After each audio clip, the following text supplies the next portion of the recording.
Michael Spinks. He hasn't lost a fight in 12 years. Michael Spinks is a winner. He finds a way to win.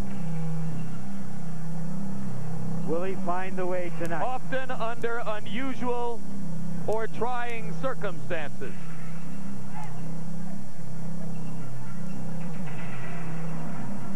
This crowd, Larry, has flattened out. It's going to take some action to get them back to the fever pitch, which we felt about 15 minutes ago. Structure of the place is such that the crowd takes a while to become aware of the fighter exiting the dressing room and coming in. And there you see a shot from behind the young champion as he and his entourage make their way. A much smaller group than the one which brought Spinks into the arena. And of course, as always, no shirt, no robe, no accoutrement.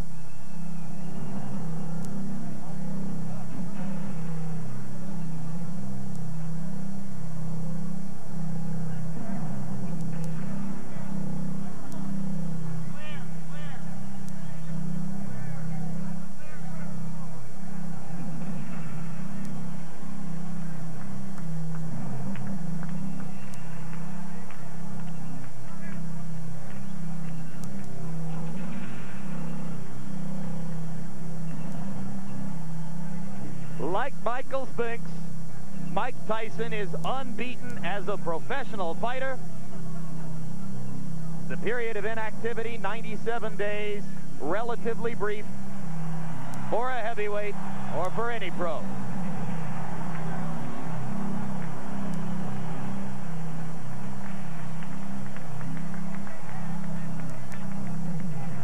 A record of 34-0.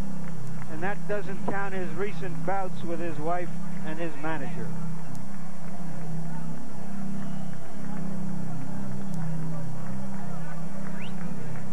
And now let's go once again to ring announcer Michael Buffer. Ladies and gentlemen, welcome to Atlantic City's Convention Hall, courtesy of Mr. Donald Trump, Trump Plaza Hotel and Casino on the Boardwalk in Atlantic City, New Jersey. Tonight, Don King Productions presents World Championship Boxing. This bout is presented with the approval of the New Jersey State Athletic Control Board. Boxing Commissioner Larry Hazard, Chairman Jerry Gormley, Deputy Commissioners Nick D. Balistrari and Lawrence Wallace. It is sanctioned by the International Boxing Federation. At ringside, President Robert W. Lee. The ringside supervisor, Bill Brennan. The World Boxing Council is represented by President Jose Suleiman and representative of that organization, Dr. Elias Ghanem.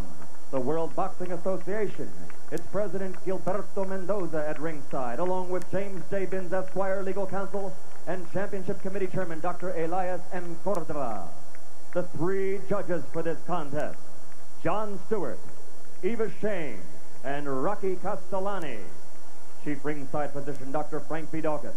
Also at ringside, Dr. Stanley Eden and Dr. Charles Wilson. The timekeeper, Roosevelt Gilbert. And counting for the knockdown seconds, Joe Cortez. And the referee is Frank Cappuccino. In 1960, an Olympic gold medal winner.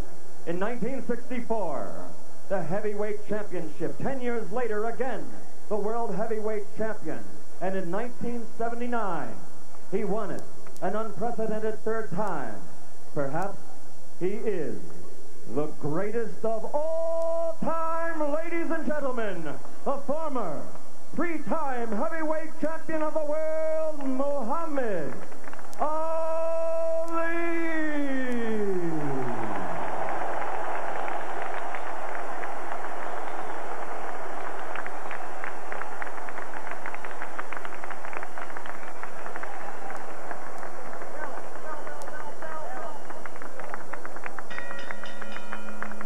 And now, ladies and gentlemen, once and for all, let's get ready to rumble 12 rounds for the undisputed heavyweight championship of the world.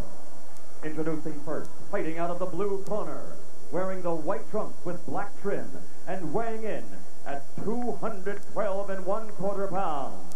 He's originally from St. Louis, Missouri, now lives in Wilmington, Delaware.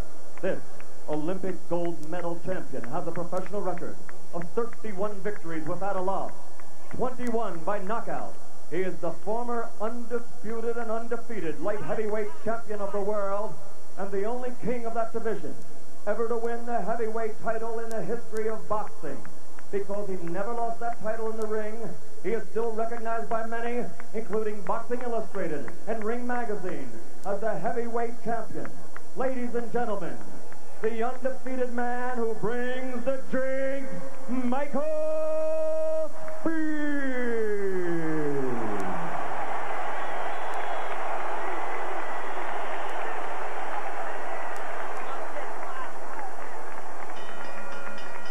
And fighting out of the red corner, wearing the solid black trunks and weighing 218 1/4 pounds, originally from the streets of Brooklyn. He passed through the hometown of the late great trainer of champions, Costamato, Catskill, New York, and he now lives in North New Jersey. His professional record, 34 consecutive victories with 30 knockouts, including 26 KOs in 5 rounds or less, and 15 in the first round alone. Ladies and gentlemen, presenting the undisputed, the undefeated heavyweight champion of the world, Tyson.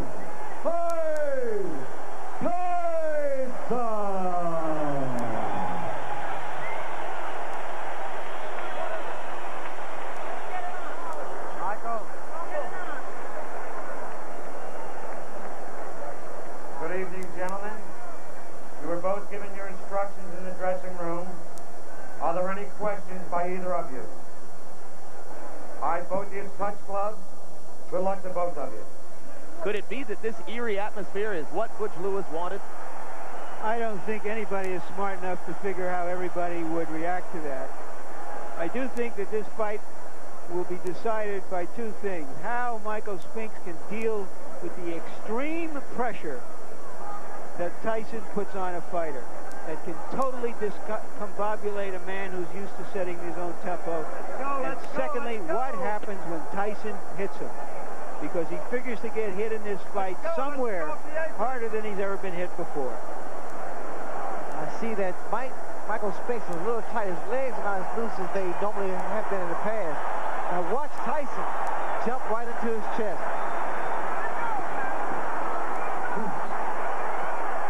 Michael Spinks, give him a little movement. Keep those hands high. Very, very high. Stepping in. All right, stop punching. Whoa. Hey, Mike, knock it off, man. Knock it off. Pt2 already warning Mike about the elbows. Various opponents have complained that Tyson rocks them with elbows along the ropes in close. You see the tactics used by Michael Spinks now. He's throwing his jab, but he has to keep those hands extremely high. Watch for the uppercuts, too. Tyson landed a left hand in close quarters, and now Pt2 goes to work again. Tyson not afraid, as we expected, and Spinks ready to mix it up with him. Tyson along the ropes doing damage. Michael Spinks has to keep moving because every shot... Uppercut landed inside, and Spinks went down.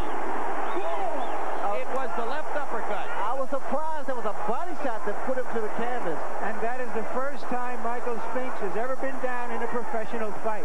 And he's down again and in serious trouble. A right hand right on the chin. 6, 7, 8. He's not going to make it. It's all over.